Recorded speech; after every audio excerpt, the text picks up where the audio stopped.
बहुत powerful video दिखाता हूं मैं दोस्तों। अब आपके 8 मार्क्स इतना इजी लाया हूं ना दोस्तों, कि इतना सिंपल लैंग्वेज में लाया हूं ना कि आप खुश हो जाओगे पूरा का पूरा, और तुरंत बोलने लगे सर स्थूल वाचन चाहिए, अब स्थूल वाचन चाहिए। दोस्तों मैं आपसे एक रिक्वेस्ट करना चाहता हूं हाथ जोड़ के कि भाई ये आपकी और हमारी, ये सबकी फैमिली है दोस्तों, इसको 500 के आज पहुंचा दो। जितने लोग नहीं सब्सक्राइब किए भाई दिल से कर लो, ये इंसान दिल से काम कर रहा है। साथ में मैं आपको ये बोलना चाहता हूं कि आज रात 7:30 को दोस्तों, आज हमारा एप्रिसिएशन और स्थूल वाचन पे एक बहुत इंपॉर्टेंट सेशन है जिसका लिंक दे रहा हूं। फटाफट वीडियो लाइक कर दो, उस सेशन को मिस मत करना। अपने आप उस सेशन को अटेंड करके आपकी चीजें याद हो जाएगी। पहले आप अभी मेरे वीडियोस को देख लो, चीजें पढ़ लो, याद कर लो, थोड़ा बहुत सुन लो, फिर उस सेशन में सुन लोगे, फिर कल एक बार फाइनल रिवीजन होगा तो आपकी चीजें अपने आप अच्छी हो जाएगी। अब देखो दोस्तों, एप्रिसिएशन जनरली इस फॉर्म में पूछा जाता है। हमारे पास जितने भी पोएम्स हैं उसमें से आप एक पोएम स्किप कर सकते हैं, क्योंकि अपने पास एप्रिसिएशन में 2 पोएम दिया जाता है, उसमें से किसी एक पे लिखना होता है। तो ये देखो सबसे पहला पोएम। दोस्तों प्लीज सब्सक्राइब नहीं किया तो कर दो भाई, बहुत मेहनत कर रहा हूं। देखो, दोन दिवस, दोन नारा कामगार का। सबसे ज्यादा प्रॉब्लम ये होता है सर कि कवितेचा कवि का नाम नहीं याद होता है। तो देखो, कवि का नाम सर याद है पर उल्टा फुल्टा हो जाता है, इसलिए दोन नारा कामगार का।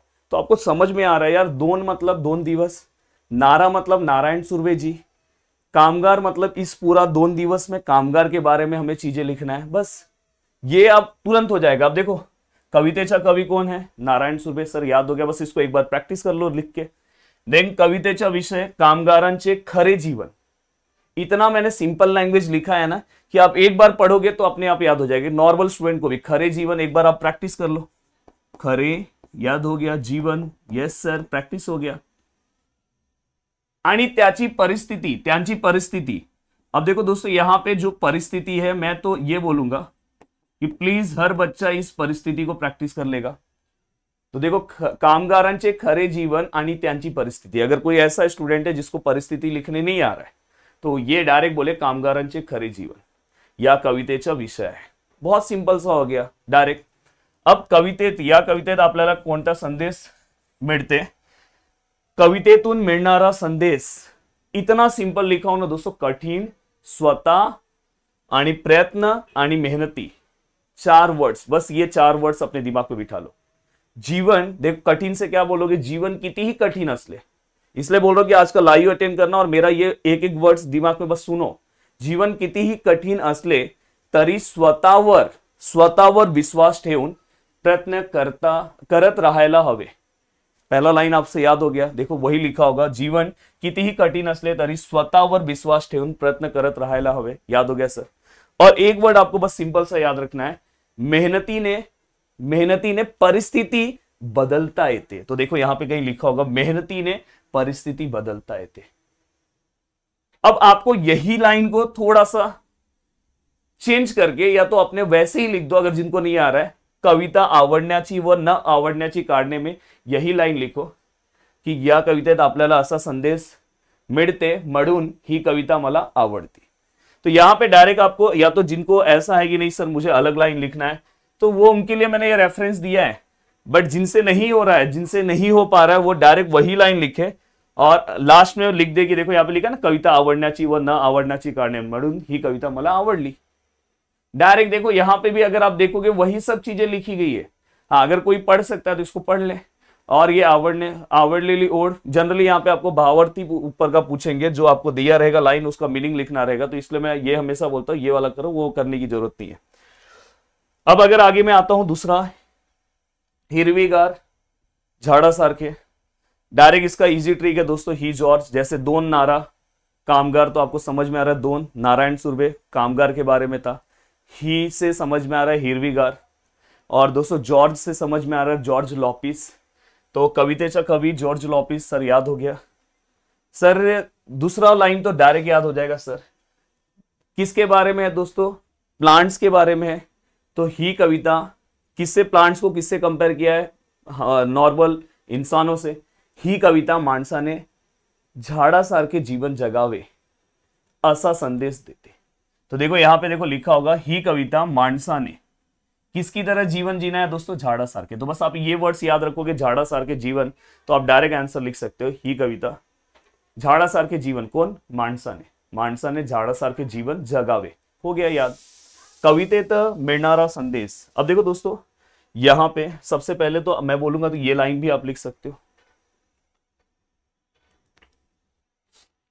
माणसाने झाडासारखे जीवन जगायला पाहिजे असा संदेश या कवितेत मिळतो। ऐसा एक लाइन आप लिख दो। उसके बाद 3 वर्ड्स बस आप प्रैक्टिस कर लो। देखो झाडाचा, यहां पे देखो पहला वर्ड है सहनशीलता या सहनशीलतेचा, दूसरा है परोपकार, परोपकाराची वृत्ति मतलब कि बिना कोई एक्सपेक्टेशन के दूसरे के लिए काम करना। तीसरा है दोस्तों संकटात ठाम उभे राहण्याची जिद्द। अगर आपको ये लिखना है तो ये लिखो, संकटामध्ये खंबीर, खंबीर मतलब ठाम, राहण्याची जिद्द असा महत्वपूर्ण संदेश देते। तो यहां पे आप डायरेक्ट लिख सकते हो। ये 3 वर्ड्स बस आप प्रैक्टिस कर लोगे, हो गया। और अगर आपको और आगे पढ़ना है तो पढ़ सकते हो। देखो यहां पे आगे अगर आप लिखोगे, माणसाने ही झाडासारखे आनंदी, प्रसन्न, प्रसन्न भी लिख सकते हो, आणि सकारात्मक पॉझिटिव्ह राहावे अशी शिकवण ती देते। तो डायरेक्ट हो गया।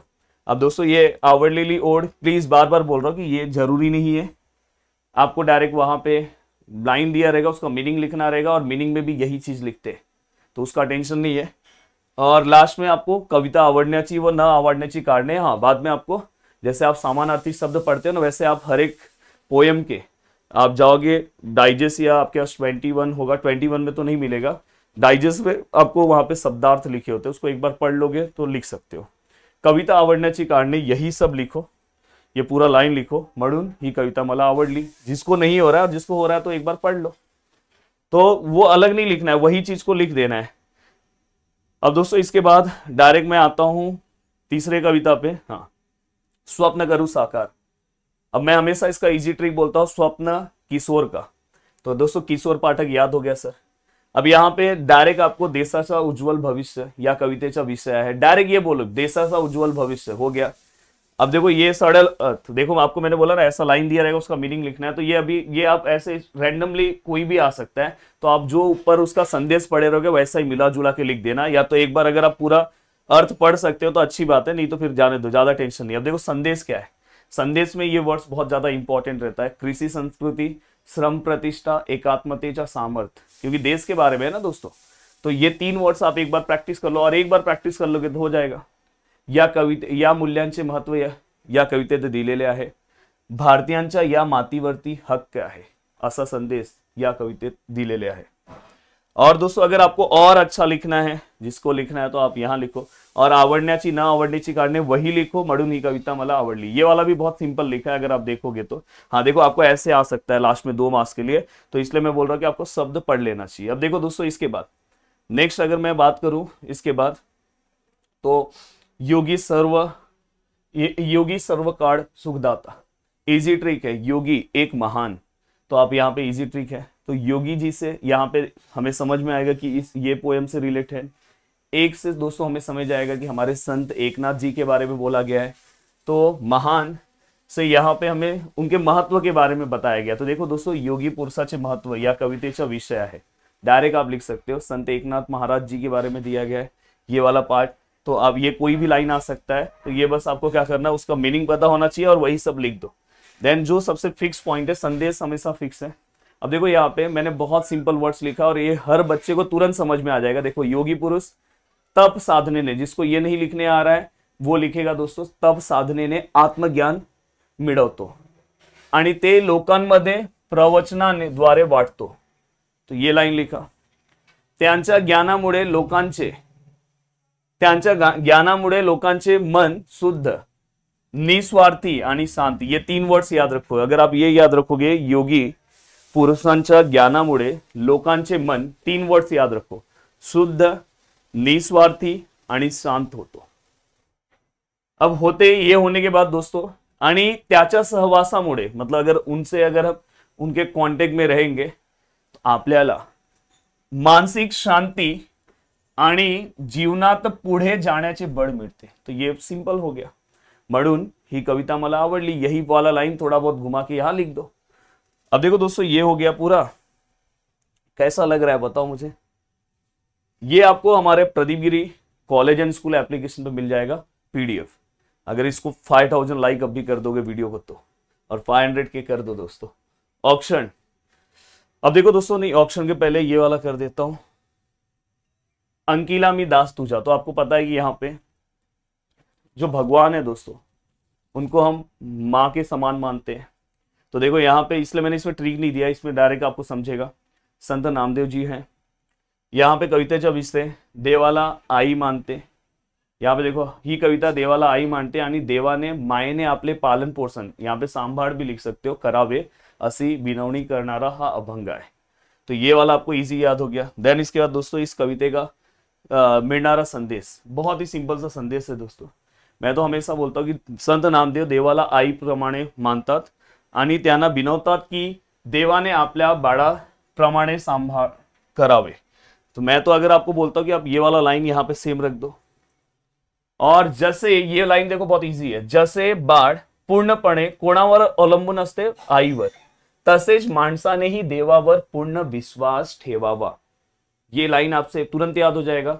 देव ही मग आई सारखे आपली काळजी घेईल, असा संदेश या अभंग देतो। और यही लाइन को थोड़ा सा घुमा के आप यहां लिखो, म्हणून हा अभंग मला खूब आवडतात। अब ये होने के बाद दोस्तों नेक्स्ट हो गया। अब नेक्स्ट है दोस्तों ऑप्शन। देखो ऑप्शन में मैंने कोई ट्रिक नहीं दिया है, क्योंकि आपको पता है कि ये मतलब इतनी अच्छी कविता है कि ये हमारे जो महान सैनिक लोग हैं उनके बारे में है। तो यहाँ पे कोई ट्रिक की जरूरत नहीं है। जैसे अभी इसके पहले अगर हमने संत नामदेव जी के बारे में देखा, तो वो भी एक महान है, तो वो हमें याद रहता है। तो ये भी आपको याद रहेगा, जो यूनिक है वो आपको याद रहेगा। अब दोस्तों यहाँ पे अगर आप देखोगे ऑप्शन, तो यहाँ पे अगर आप ध्यान से देखोगे, कवितेचा कवि इंदिरा संत। बाद में आपको डायरेक्ट पता है कि यहाँ पे देशाचे रक्षण करणारा सैनिकांप्रती कृतज्ञता दया व्यक्त करनारी है कविता है, मतलब प्यार आप एक तरह से समझ सकते हो। अब दोस्तों ये लाइन तो आपको बहुत अच्छा समझेगा। देखो यहाँ पे पहला एक वर्ड लिखा है सीमांवर, तो यहाँ पे सैनिक देशाच्या सीमांवर रात दिवस पहारा देतात, ये आपसे याद हो जाएगा। दूसरा है शत्रु से, जर शत्रु हल्ला करेल तर त्यांच्याशी पराक्रमाने लढतात। और दोस्तों इसके बाद सैनिकांचे बलिदान मोठे आहे, ये हो गया। देन दोस्तों म्हणून जनता त्यांचे औक्षण करते। और आगे का लाइन अगर आप लिखोगे तो लास्ट का बहुत अच्छा लिखा, सैनिकांच्या स्वराचा सलाम करण्याची शिकवण देते, म्हणून ही कविता मला आवडली, ये वाला लाइन आप यहाँ पे लिख सकते हो। ये थोड़ा बहुत ये लाइन लेके आप यहाँ पे लिख सकते हो। अब देखो दोस्तों ये पूरा हो गया ऑप्शन। अब देखो मैंने आपको सब बता दिया, स्वप्न करू साकार, ऑप्शन भी बता दिया, योगी सर्वकाळ सुखदाता ये भी बता दिया, हिरवीगार झाड़ सब बता दिया दोस्तों। अब यहाँ पे ये भी मैंने आपके लिए लाया, रंग मजे से रंगे उद्याचे। पर मैं आपको ये बोलूंगा, ये वाला पार्ट मैं आपके ऊपर छोड़ता हूँ कि आप पूरे में से एक पोएम नहीं भी पढ़ोगे चलेगा, क्योंकि आपके पास 2 पोएम आते हैं और उसमें से कोई एक लिखना है। फिर भी अगर आपको देखना है तो आप देख सकते हो, मैं ये भी PDF आपको दे दूंगा और आप लिख सकते हो। तो अब कैसा लगा दोस्तों मेरा वीडियो? देखो ये सब के बारे में अगर आप पढ़ने जाओगे तो कोई ट्रिक नहीं है, कुछ नहीं है, पर ये वीडियो देखने के बाद आपको मैक्सिमम चीज़ें बहुत ईजी हो गई होगी और अब आपको पढ़ने में बहुत मजा आएगा। अब आपको ये लगने लगेगा यार अब बहुत अच्छे से कर सकता हूँ, और नीचे एक हर बच्चा कमेंट करके जाएगा, दिल से मेरी ब्लेसिंग आपको मिलेगी। अब नेक्स्ट है कि अगर आप यहाँ सपोर्ट अच्छा दिखाओगे तो मैं ट्राई करूँगा कि आज शाम 5-6 बजे तक अपना जो दूसरा चैनल है वहाँ पे मैं आपको स्थूल वाचन लेकर आऊँ। तो चलो बाय। प्लीज़ याद से चैनल को सब्सक्राइब कर देना दोस्तों। टारगेट है 500K इस बोर्ड एग्जाम में। जय हिंद दोस्तों।